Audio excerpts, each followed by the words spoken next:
Kiai Hartoni, Kiai Hasan, atas penjelasan-penjelasannya itu menambah wawasan kita ya.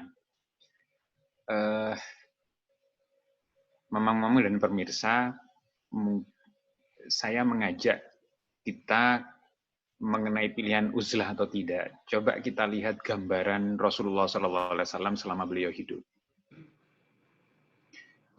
Selama beliau hidup itu, beliau melakukan uzlah, berkholwat, itu justru beliau lakukan sebelum menerima wahyu sebagai tanda beliau diangkat menjadi nabi dan rasul. Itu dimulai oleh beliau berdakwah, mengajak kepada Islam mulai dari sembunyi-sembunyi, kemudian lalu dengan terang-terangan, tahap terang-terangan ketika muncul perintah fasda' bima tu'maru wa'rid 'anil musyrikin. Lalu dakwahnya terang-terangan. Nah, kemudian selama beliau hidup, itu sepengetahuan saya, tidak pernah lalu beliau memisahkan diri dari umatnya. Terus beliau konsisten menjalankan dakwah. Nah, uzlah itu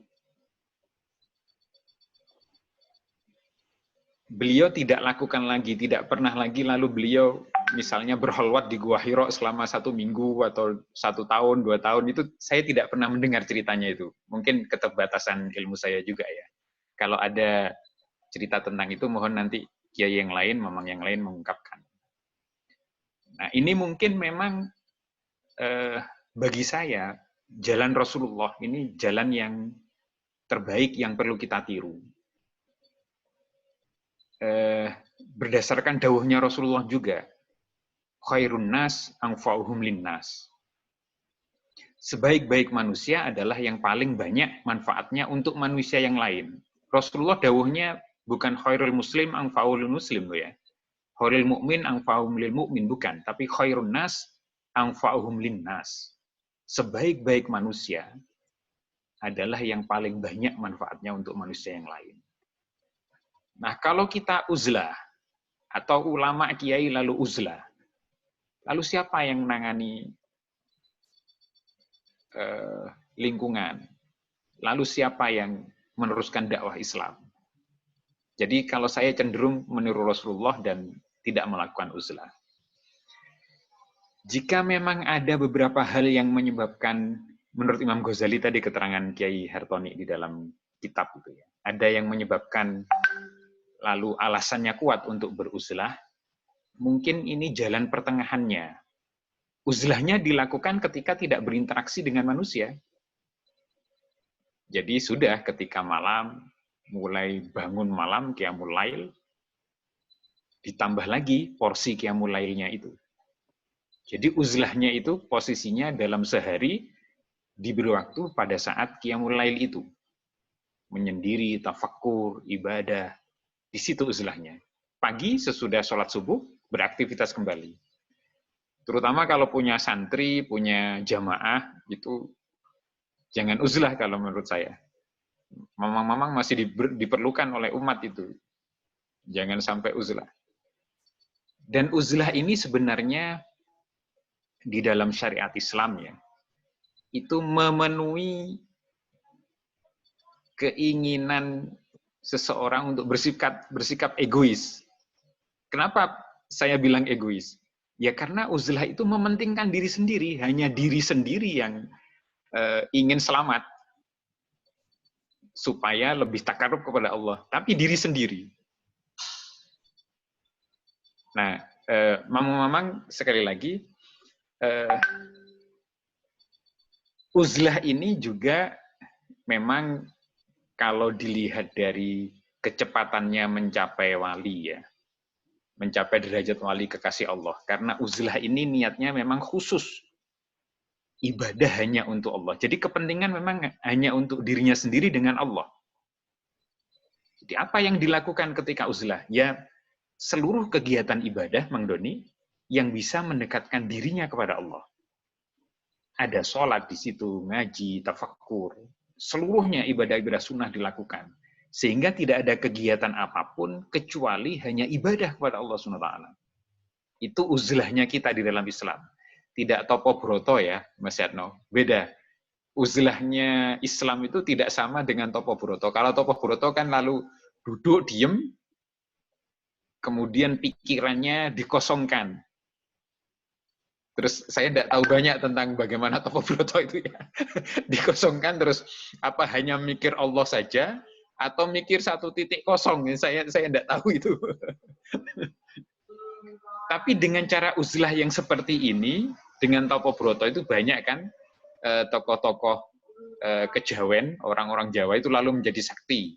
Bisa terbang, bisa menghilang, bisa sampai di suatu tempat. Nah ini ilmu-ilmu Jawa ya. Itu dengan topo broto, ilmu wayang gitu. Tapi ada beberapa ilmu wayang yang memang sudah ada dasar-dasar Islamnya karena dimasuki oleh ajarannya Sunan Kalijogo.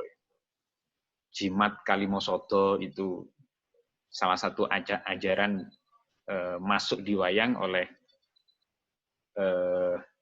Sunan Kalijaga, yang sebenarnya jimat Kalimosodo itu adalah lafaz asyhadu an la ilaha illallah wa asyhadu anna Muhammadar Rasulullah. Dikisahkan di cerita wayang itu jimat Kalimosodo itu adalah jimat yang paling sakti. Dan memang syahadat itu adalah kunci surga. Tidak bisa orang yang tidak bersyahadat dapat kunci surga itu. Nah, mamang sekalian, seseorang itu bisa mengantarkan makin takarub kepada Allah. Ini membahas tentang uzlah ya.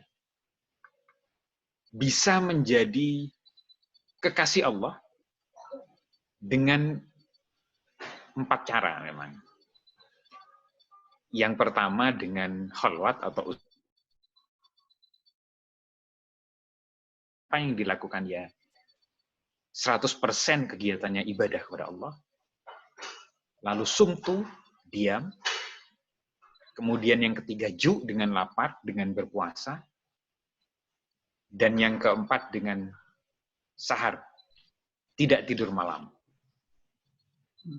Nah, ini yang kegiatan-kegiatan yang dilakukan ketika uzlah. Biasanya uzlah itu memang dilakukan oleh banyak tokoh-tokoh sufi. Banyak waliullah yang melakukannya. Tapi sekali lagi, tokoh-tokoh sufi ini yang melakukan uzlah, itu biasanya sudah mengeluarkan karya-karya yang terkenal. Seperti tadi, salah satu tokoh sufi yang dikenal menjadi waliullah, yang kemudian menghasilkan karya besar, berupa kitab Asy-Syifa yang kita aji. Itu beliau pernah melakukan uzlah. Alternatif berikutnya memang yang bisa dilakukan seperti yang dilakukan oleh salah satu pengasuh kiai pesantren Ngalah, Pasuruan. Itu Pak Yai siapa namanya, saya dengar berita. Beliau ada satu waktu yang beliau tidak boleh diganggu karena sedang uzlah. Tapi kegiatan pesantren tetap berjalan seperti biasa. Lalu beliau ambil waktu beberapa hari gitu, yang di situ tamu tidak bisa menemui, semuanya tidak bisa menemui, karena beliau sedang tafakkur uzlah itu. Nah, ini bisa menjadi alternatif. Jadi uzlahnya tidak terus-menerus. Kalau memang mamang ingin melakukan uzlah ya, menjadi pilihan. Jadi ada waktu-waktu pilihan seperti Rasulullah, waktu untuk tafakkur ibadahnya di Qiyamul Lail. Nah, ketika sudah berjamaah kembali, melayani masyarakat lagi. Keperluan masyarakat dipenuhi.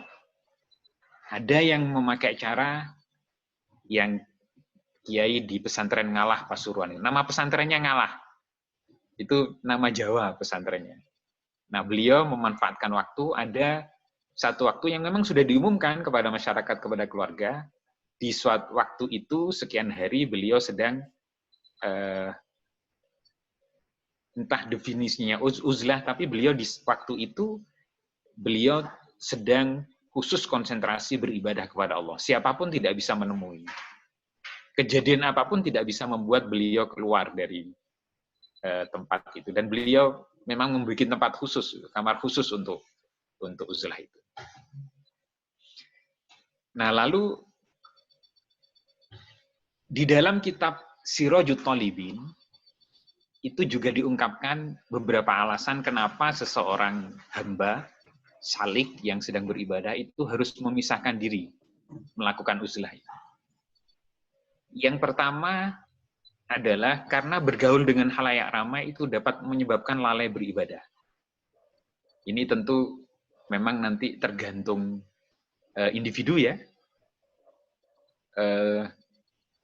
Apakah memang lalu hatinya merasa kalau ketemu dengan orang menyebabkan lalai? Alasan yang pertama. Yang kedua, menurut kitab Imam Ghazali di dalam kitab Sirajul Thalibin itu, berkumpul dengan banyak orang bisa menyebabkan ibadah yang dilakukan akan terjangkit penyakit hati. Riya, ujub, takabur, dan seterusnya. Yang ketiga, memisahkan diri dengan uzlah itu agar terbebas dari fitnah, permusuhan sesama muslim, fanatisme golongan. Nah, dengan mengasingkan diri dari masyarakat secara tidak langsung berarti dia, orang yang uzlah ini, tidak terlibat dalam perbuatan-perbuatan yang mengundang munculnya fitnah, mengundang permusuhan sesama umat manusia. Yang keempat, uzlah ini faedahnya adalah peluang untuk dapat bertafakur dengan tenang. Nah, dilanjutkan dalam keterangan kitab Hikam,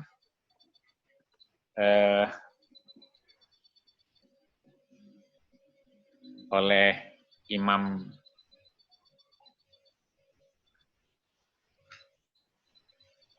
Athaillah, Ibnu Athaillah al-Iskandari, ya. Mana fa'al qalba syai'un misla uzlatin yadkhulu biha midan fikratin. Tidak ada sesuatu yang lebih bermanfaat terhadap hati sebagaimana uzlah dalam memasuki medan bertafakur. Ini kalau menurut Ibnu Athaillah al-Iskandari dalam kitab Hikamnya. Lalu menurut Syekh Muhammad Said Ramadan Al-Buti, tujuan utama dari uzlah itu tafakur. Bahkan menurut beliau, manfaat uzlah tidak akan sempurna kecuali dengan menyibukkan hati dengan proses tafakur. Nah, lalu apa yang ditafakuri itu ketika uzlah itu? Jadi uzlah itu, Mang Doni, selain mengerjakan seluruh ibadah wajib dan sunnah, juga yang penting menurut salah satu ulama ini adalah tafakur. Menurut Imam Nawawi Al-Bantani di dalam Kasyifatus Syajah, mayoritas ulama menyebut 5 jenis tafakur. Menurut saya, Imam Nawawi itu, Al-Bantani, yang pertama tafakur dalam merenungi ayat-ayat Allah. Dalam tafakur ini seseorang harus tawajuh tentu, karena ayat-ayat Allah ya, membaca Al-Quran, lalu memahami artinya, tafsirnya, meyakininya. Bertafakur dalam yang pertama adalah ini. Tafakur terhadap ayat-ayat Allah, terhadap ayat-ayat Al-Quran. Kedua, tafakur merenungi nikmat-nikmat Allah. Tafakur ini dapat melahirkan mahabbah dan cinta kepada Allah, karena merasa nikmat Allah luar biasa. Tafakur yang kedua adalah tafakur merenungi nikmat. Yang ketiga, tafakur dalam merenungi janji-janji Allah yang berupa pahala-pahala terhadap ibadah-ibadah. Ini akan menyalakan semangat untuk beramal soleh. Ganjarannya sholat 2 rakaat sunnah di malam hari, dan seterusnya ini direnungi. Dan lalu dilakukan ibadahnya. Dan yang keempat, tafakur dalam rangka merenungi peringatan Allah. Azab Allah sangat pedih terhadap orang yang suka maksiat. Ini tentu harus melahirkan rasa khauf, rasa takut melakukan maksiat. Tafakur yang keempat. Yang kelima, tafakur dalam rangka merenungi kelalaian diri dalam menjalankan perintahnya. tafakur ini dapat menumbuhkan rasa malu di hati seseorang. Nah, mamang-mamang, tidak layak rasanya diri kita ini yang telah diberi banyak nikmat oleh Allah SWT, lalu lalai dalam menjalankan perintahnya. Nah, rasa ini akan menimbulkan rasa malu di hati seseorang untuk melalaikan perintah-perintah Allah. Itu 5 jenis tafakur di dalam uzlah. Melengkapi pertanyaan Mang Doni, apa yang harus dilakukan ketika seseorang beruzlah.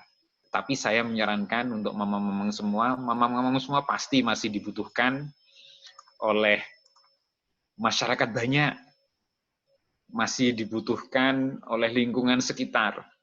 Jadi jangan lalu ditinggalkan masyarakat itu. Jadi masuk surganya jangan sendiri, memang sendiri jadi wali lalu masyarakat ditelantarkan, jangan. Ayo kita ajak umat kita semua banyak-banyakan umat Rasulullah untuk bisa masuk surganya. Mudah-mudahan kita semua termasuk umat Rasulullah yang bisa masuk surga bareng-bareng bersama Rasulullah. Amin ya rabbal alamin. Wassalamualaikum warahmatullahi wabarakatuh.